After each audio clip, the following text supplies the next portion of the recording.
SIR কাজের মধ্যে রাজ্যের দুই প্রান্তে দুই বিএলও অসুস্থ হয়ে পড়ার ঘটনা ঘটল। প্রথম ঘটনাটি ঘটেছে কলকাতার বেলেঘাটার 34 নম্বর ওয়ার্ডে। রবিবার এসআইআর ফর্ম বিলির সময় অসুস্থ হয়ে পড়লেন অনিমেষ নন্দী নামে এক বিএলও। বর্তমানে একটি বেসরকারি হাসপাতালে চিকিৎসাধীন তিনি। আমি চাই এই দায়িত্ব থেকে মুক্তি দেওয়া হোক এবং কোনোভাবে যেন আমার চাকরির কোনো ক্ষতি না হয়, কারণ আমি ইসিআইয়ের আন্ডারে জব করি না। আমরা এসএসসি পরীক্ষা দিয়ে যোগ্যতার সঙ্গে উত্তীর্ণ হয়ে শিক্ষকতার কাজ করি। ফলে আমার এই দায়িত্ব থেকে মুক্তি দেওয়া হোক এবং আমার যেন কোনো রকমভাবে চাকরির কোনো ক্ষতি না হয়, এটা আমি আবেদন করবো ইসিআইয়ের কাছে এবং সরকারের কাছে, সে রাজ্য সরকার হোক, কেন্দ্র সরকার হোক, সকলের কাছে। জীবন আগে, তারপরে কাজ। আমাদের খাতা পেন্ডিং রয়েছে বাড়িতে, সেটাও করতে পারছি না, আমার কলিগও বলতে পারবে। বিএলও অসুস্থ হয়ে পড়ার ঘটনার খবর পেয়ে হাসপাতালে আসে বেলেঘাটা থানার পুলিশ। খোঁজ নেওয়া হয় শারীরিক অবস্থার। কাজের চাপ সহ্য করতে না পেরেই অসুস্থ হয়ে পড়েন বলে দাবি করেছেন অসুস্থ বিএলওর পরিবার। সেই সঙ্গে অনিমেষকে কাজ থেকে অব্যাহতি দেওয়ার আবেদন করেছেন। আজ সকাল থেকে ওনার শরীর অত্যন্ত খারাপ। কালকে রাতেও জ্বর ছিল, ওষুধ খেয়ে বারবার বলছিল আমি যেতে পারছি না, কিন্তু তারপরেও জোর করে নিয়ে আসা হয়েছে, যার ফলে এটা হয়েছে।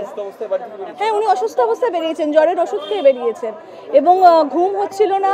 কালকেও বলছিল আমার বুকে পিঠে ভীষণ ব্যথা হচ্ছে, এত ভারী জিনিস টেনে এরকম রাস্তায় ঘুরে কাজ করার তো অভ্যেস নেই না, সব মিলিয়ে মিশিয়ে এতটা প্রেশারের মধ্যে থাকার জন্যই প্রচণ্ড চিন্তিত। এটাই, এই ছাড়া আর এই একটা কাজ ছাড়া আর কোনো টেনশন নেই। না, অবশ্যই না, ওনাকে অব্যাহতি দেওয়া হয়। এবং শুধু তাই না, সব রকম সব বিএলওদের উদ্দেশ্যেই বলবো যে এত প্রেশার দিয়ে কাজ করানোর কোনো মানে হয় না। এই ঘটনায় ক্ষোভ প্রকাশ করেছেন অন্যান্য বিএলওরা। চাপ দিলে কাজ করা সম্ভব নয় বলে স্পষ্ট জানিয়ে দিয়েছেন।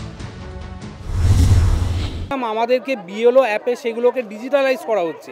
আমরা সবাই তো আর টেক স্যাভি না যে সবাই পারবে। এখানে বয়স্ক দিদিরা রয়েছেন, কারোর 58 বছর বয়স, কারোর 59 বছর বয়স, তারা খুব একটা মোবাইল ফ্রেন্ডলি না।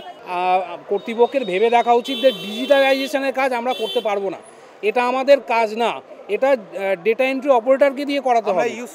আমাকে কাল রাত 1টায় একজন ফোন করেছে, সকাল 6টায় ঘুম ভাঙিনি ভালো করে, তখন ফোন করেছে। এটা রোজকার ঘটনা। ফলে এইভাবে আমাদের খুব হ্যাম্পার হচ্ছে পাবলিক।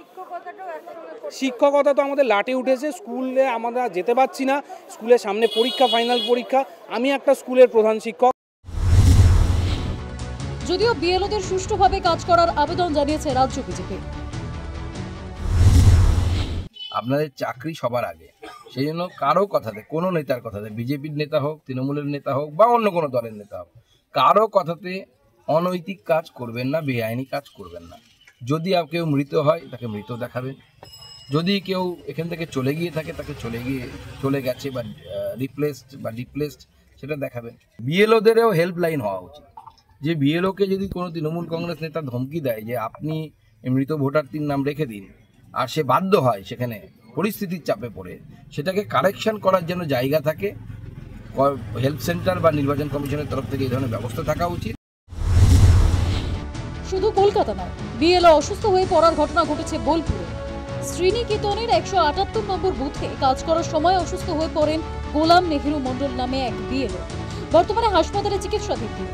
মানসিক চাপ সহ্য করতে না পেরে এই ঘটনা বলে দাবি পরিবার। News time.